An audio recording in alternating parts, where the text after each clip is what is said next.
La médiathèque de Goron est envahie par des épluchures afin de former des personnages drôles, amusants, ravivants et sortant presque des contes. Alors ne vous dérangez pas avec cette pensée que ça puerait. Ça peut puer évidemment, mais les épluchures ont séché, donc ce que vous devez faire c'est bien les trier, ne pas les entasser pour que tout sèche parfaitement et que vous puissiez pratiquer l'art avec les épluchures. Alors, maintenant penchons-nous sur l'intéressant. Nous avons, si vous voyez bien, nous avons une petite poupée avec, vous reconnaissez, chou rouge, salade. La salade, il faudra la retirer parce qu'évidemment, elle va brunir et attirer les insectes ou fondre pour ne pas faire propre.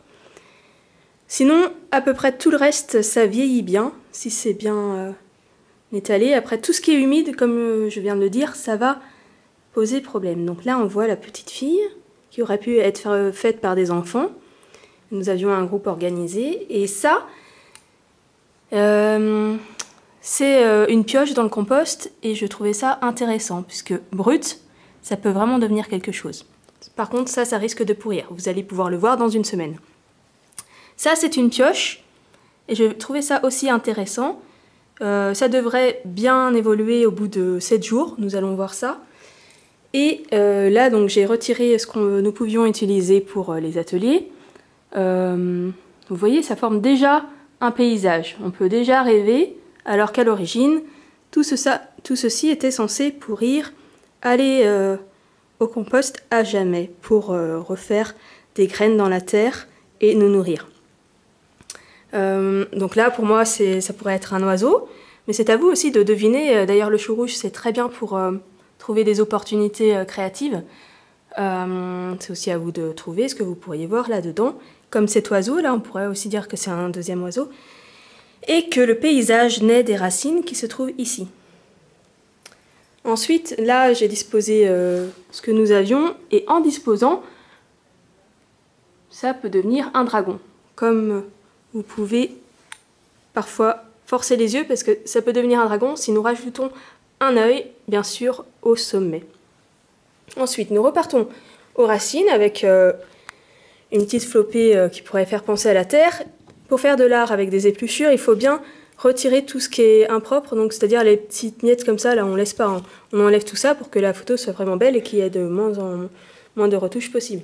Après, on monte et on peut voir que là aussi ça formerait un espèce de dragon, donc au sommet là. Ce qui serait intéressant, c'est que vous veniez à la médiathèque de Goron pour dessiner ces personnages et ainsi personnaliser à vos souhaits le caractère de ces personnages sous vos yeux, étalés. Et c'est plutôt assez rare qu'une médiathèque propose ce genre d'activité, donc il faut en profiter, parce que là, à vrai dire, si vous regardez bien, en plus de l'exposition, il y en a partout. Il y a à voir et à ranger. Alors, ça c'est une pioche, donc ça veut dire que c'est très intéressant. Et c'est donc spontané, comme la nature est spontanée, pleine de joie et de couleurs. Et donc là, voilà, ce sont des déchets, mais artistiquement parlant, ça peut donner quelque chose qui sort du lot, puisque justement c'est improvisé. Et ça ressort comme une super abstraction lyrique avec quand même un personnage dedans. Moi je suis surtout à l'affût des personnages. Et c'est pareil, ça c'est un tas ressorti du compost. Bon, vous voyez, ça va pas forcément bien vieillir parce que c'est humide, il y a de la carotte. Et la courge aussi, on la met pas dans le compost parce que ça pourrit. Donc ça aussi, on sait pas comment ça va évoluer, mais c'est là. Et ça aussi, ça forme une œuvre déjà sans l'avoir vraiment voulu, en l'ayant espéré. Et autour de tout ça, vous avez donc l'exposition de la médiathèque de Goron avec des vitrines d'épluchures séchées. Vous avez également une peinture, dessin, voilà, plusieurs techniques mélangées où nous retrouvons des épluchures. Ça, ce sont les peintures, les fresques murales qui ont été faites dernièrement. Donc, avec ces fresques murales, je forme un conte. Donc, vous voyez le début, vous voyez comment j'évolue. Et même moi, je ne sais pas où je vais, mais ça donne toujours quelque chose parce que le surréalisme, c'est aussi aller là où il y a des manques pour ensuite terminer par l'harmonie. Bon, il y a du suspense, hein, mais c'est cette flexibilité que les agences recherchent, je pense, puisque vous savez bien les dernières histoires là, qui courent là.